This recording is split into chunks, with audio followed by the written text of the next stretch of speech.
ನಮಸ್ಕಾರ ಪ್ರೇಕ್ಷಕರೇ, ಶಮಂತ ವ್ಲಾಗ್ಸ್ ಕನ್ನಡ ವಾಹಿನಿಗೆ ಸ್ವಾಗತ. ನಾನು ಶಮಂತ ಕಮಣಿ. ಈ ಶಾರ್ಟ್ ವಿಡಿಯೋನಲ್ಲಿ ಕರ್ಬೂಜ ಹಣ್ಣಿನ ಜ್ಯೂಸ್ ರೆಸಿಪಿಯನ್ನು ಶೇರ್ ಮಾಡುತ್ತಿದ್ದೇನೆ.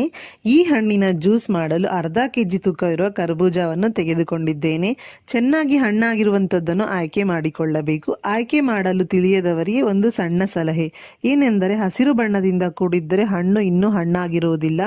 ಇಲ್ಲಿ ಇರುವ ಬಣ್ಣದಂತೆ ಗೋಧಿ ಬಣ್ಣದಲ್ಲಿದ್ದು ಹಣ್ಣಿನ ಮೇಲ್ಭಾಗದಲ್ಲಿ ಹೀಗೆ ಒತ್ತಿದರೆ ಮೆತ್ತಗೆ ಇರುತ್ತದೆ, ಅಂಥವು ಹಣ್ಣಾಗಿರುತ್ತವೆ. ಇನ್ನು ಈಗ ಕರ್ಬೂಜ ಜ್ಯೂಸ್ ಮಾಡಲು ಕರ್ಬೂಜವನ್ನು ಮಧ್ಯಕ್ಕೆ ಕತ್ತರಿಸಿ ಅದರಲ್ಲಿರುವಂತಹ ಬೀಜಗಳನ್ನು ಚಮಚದ ಸಹಾಯದಿಂದ ತೆಗೆದುಬಿಡಿ. ಬಹಳ ಹಿಂದೆ ಈ ಬೀಜಗಳನ್ನು ಒಣಗಿಸಿ ಬಿಡುವಿನ ಸಮಯದಲ್ಲಿ ಏನಾದರೂ ತಿನ್ನಬೇಕು ಎನಿಸಿದಾಗ ಬೀಜಗಳ ಸಿಪ್ಪೆ ತೆಗೆದು ಅದರಲ್ಲಿರುವುದನ್ನು ತಿನ್ನುತ್ತಿದ್ದರು. ಈಗ ಇದನ್ನು ಎಸೆಯುತ್ತಿದ್ದಾರೆ ಹಾಗೂ ತುಂಬಾ ವಿರಳ ಇದನ್ನು ತಿನ್ನುವವರ ಸಂಖ್ಯೆ. ಬೀಜಗಳನ್ನು ತೆಗೆದ ಬಳಿಕ ಹಣ್ಣಿನ ತಿರುಳನ್ನೆಲ್ಲ ಒಂದು ದೊಡ್ಡ ಚಮಚದಿಂದ ತೆಗೆದು ಜ್ಯೂಸರ್ ಜಾರ್ನೊಳಗೆ ಹಾಕಿಕೊಂಡು 2.5 ಚಮಚ ಸಕ್ಕರೆ ಮತ್ತು ಒಂದು ದೊಡ್ಡ ಗ್ಲಾಸ್ನಷ್ಟು ನೀರು ಹಾಕಿ ಚೆನ್ನಾಗಿ ಬ್ಲೆಂಡ್ ಮಾಡಿಕೊಳ್ಳಿ. ಈ ಮಂದತೆಯಲ್ಲಿ ಬರುತ್ತದೆ ಜ್ಯೂಸ್. ಕರ್ಬೂಜ ಶೀತದ ಹಣ್ಣಾಗಿರುವುದರಿಂದ ದೇಹವನ್ನು ತಂಪಾಗಿಸುತ್ತದೆ, ಆದ್ದರಿಂದ ಇದು ದೇಹಕ್ಕೆ ತಂಪು. ಕೊನೆಯದಾಗಿ ಗ್ಲಾಸ್ಗಳಿಗೆ ವರ್ಗಾಯಿಸಿಕೊಂಡು ಎಲ್ಲರಿಗೂ ನೀಡಿ ನೀವು ಕೂಡ ಆಸ್ವಾದಿಸಿ.